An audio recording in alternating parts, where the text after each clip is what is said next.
Okay, so before we go on to section 10.2 here, there's a few famous parametric curves that we should know by name. And, these are like ones that will come up over and over and over again, like a parabola y equals x squared comes up over and over and over again, in algebra, and, sine x comes up over and over and over again for trig and things like that. So let's see, I've got a few famous curves here, and I drew out the curve. I got the name of the curve, the equations, the parametric equations for x and y, the values of a and b that I'm using there, and sometimes n, and then the window settings. Okay. Now the idea with this worksheet is to have you guys get familiar with your calculator. Plug these into the calculator and check and see that you get the same picture. You should get the same picture there, okay? So I'm just going to kind of talk about some of these curves here. This will be more of like a history type thing, but still, like there's going to be math involved here with this. So the first curve that we should know is the ellipse, okay? X equals a cosine b, y equals b sine b. So for this one, a is 1 and b is 2, okay? And the window that I'm using is -4 to 4, okay? So let's see, if I turn the calculator on and then go to y equals, there's the equations, and if I hit graph, there'd be the curve, okay? And I'm using the window settings. I'm going from -4 to 4 on each of the axes. T is ranging from -pi to pi, okay? The ellipse is obviously a famous curve. It's was studied by the Greeks, used in astronomy for observing the elliptical orbits of planets. Okay. Now, if A is bigger than B, which is not the case here, but if A is bigger than B, the ellipse is going to be longer left to right. If B is bigger than A, the ellipse is going to be longer top to bottom. If A is equal to B, then you got a circle, right? So a circle is going to be in the family of curves that are for an ellipse there, okay? The next curve to know is the Lissajous curve. An hourglass curve is one example of a Lissajous curve, okay? For when n is 2, okay? These curves have applications in physics and astronomy and other sciences. As n increases, the number of oscillations is going to increase. So here's where n is 3, okay? I mean, I can have some very complicated knots come up here, depending on the n, the a, b values, okay? Note that if n is 1, well, then I have an ellipse, right? One of the important things here is we're paying attention to how this is traced out, okay? So if I go ahead and type in like this equation here, for the Lissajous curve there, so x equals 1 times sine of n is 3, so sine of 3 times t, and then y is cosine of t, okay? So cosine of t, and let's see, the window I'm using from -2 to 2.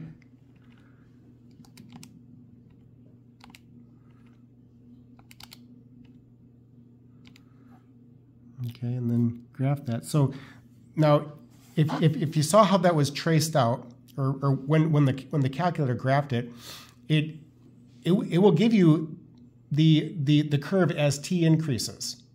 Okay, so if you're unsure about the arrows here or selecting t values, you can plug this into your calculator, and check and see how the calculator will trace out this curve, because it will trace it as t increases. Okay.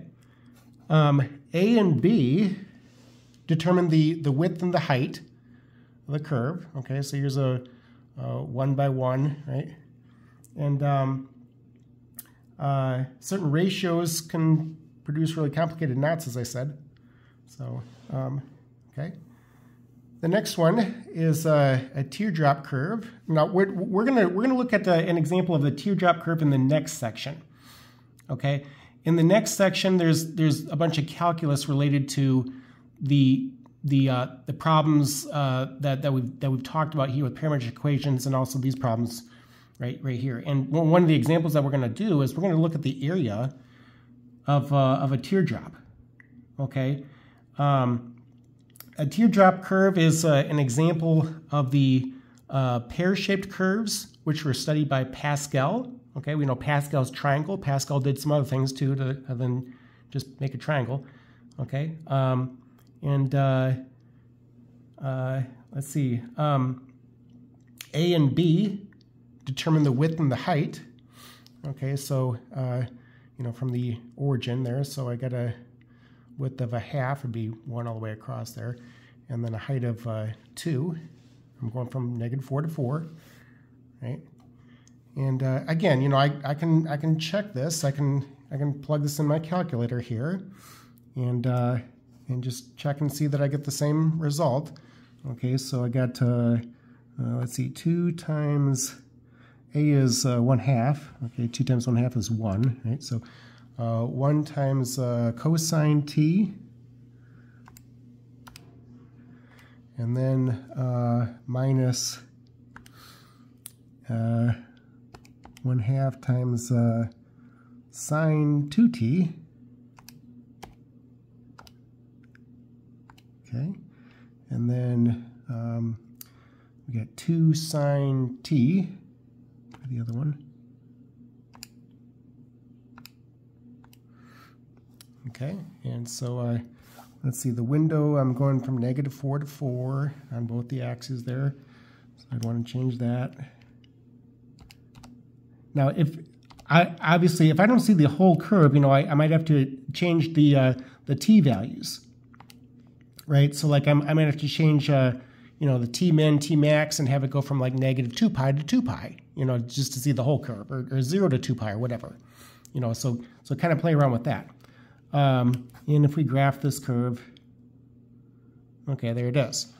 And you can see how it was traced out also. I'm starting over here, and I curled up and went right there as t increases. And I'm going from -pi to pi. So if I were going from 0 to 2 pi or something like that, I'd be starting at somewhere else on this teardrop curve.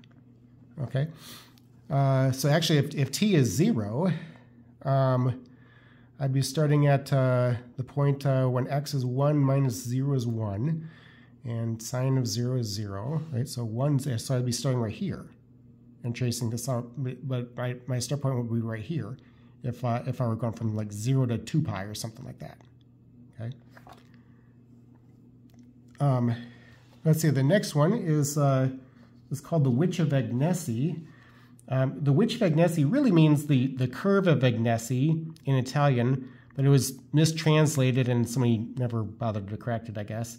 The curve lies in between y equals 0, which is a horizontal asymptote on this graph, and y equals a, whatever height the curve is. So in this problem here, a would be 2. Okay. There's a problem in the book. Let's see, this is on page 671, problem 53, and it says, a curve called the Witch of Agnesi consists of all the possible positions of the point P in the figure. Okay, so what we're doing here is we have a circle, and here's the asymptote up top, and they're drawing a right triangle, and we're following the tip of the right triangle here, this point P, as C is heading outward towards infinity. Okay, by the way, I notice I have different parametric equations here for this picture. Okay, and that sometimes happens, so some of these curves have different kinds of equations. I still get the same general picture, but that's what it's saying though. Okay, so if I follow point P, as this triangle is getting bigger and bigger, as C is heading outward towards infinity, that's going to trace out this curve here, okay? The next curve is called the folium of Descartes. This was an important curve that was used in the development of calculus, and Descartes was a famous mathematician there. Folium means leaf in Latin, okay? The curve has been featured on a postage stamp, okay?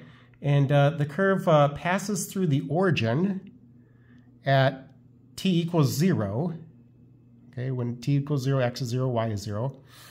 And then it's going to also approach the origin a second time as t goes to infinity, okay? And you're creating this little loop in the graph there. Y equals negative x minus a would be an asymptote on the graph, an oblique asymptote. So for this problem, it looks like a is 1. Okay, so y equals negative x minus 1. That'd be this line here. This line. Okay. Here's 0, negative 1.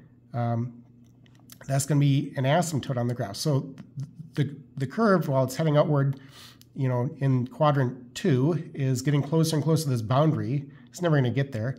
And the same thing in quadrant 4. While the curve is heading downward and outward towards the right, it's getting closer and closer to the line y equals negative x minus 1. Is never going to get there, though. Okay. The next thing here is called the serpentine curve. So the serpentine curve is an S-shaped curve. Was studied by Newton in his classification of cubic curves. It was also studied earlier by L'Hopital. We know L'Hopital's rule in Calc, like in Calc 1 we see that. L'Hopital did more than just create L'Hopital's rule. So he studied this curve. And again, so some of these curves are hundreds or even thousands of years old, okay, that we're looking at. They're very famous curves, okay? The reason for looking at the parametric equations is because, again, like if I want to find, a derivative or, an area or something like that, it's sometimes easier for me to do stuff like that if I'm in parametric mode. And we'll look at that in section 10.2 there. Okay, so keep that in mind. The next one is an involute of a circle. Okay, this really is the path traced out by a point on a straight line that rolls around a circle. Okay, so there's a geometric interpretation of this in your book, and I'm on page, page 684, and we're looking at problem 85 here. It says the string is wound around a circle and then unwound while being held taut. The curve traced out by the point P at the end of the string is called the involute of a circle. Okay, so if you imagine, here's my circle, and I got a string around this circle. Okay, it's ending right here. So I'm gonna pull the string, keeping it tight, and I'm gonna follow this point P as I'm pulling the string away from the circle. Okay, and if the circle has a radius of r and a center at the origin, the initial point, or the initial position of P is going to be the point r0. And if the parameter theta is chosen as in the figure, here's the parametric equations that represent this curve. Okay, as the string is unwound. Okay. Let's see. So and these are the same equations there that I've gotten from the book. Okay. I'm using A is 1/2. And let's see, if you want to look at this same picture, you know, let the window settings be going from -2 to 2, and you should get the same picture there. Okay, so again, the idea with this worksheet is not for us just to look at curves and say, oh, that's neat, you know, but is to I would like you to get some practice using your calculator and making sure that you get these same curves that I've got, okay, using the scale and all that. If you have any questions on that, please let me know, okay? Please let me know, because we will need to know how to do that stuff, you know, come the next section there. So, all right, I'm going to go ahead and stop right there in the notes, and we'll pick up with this curve on the next video, the tractrix curve.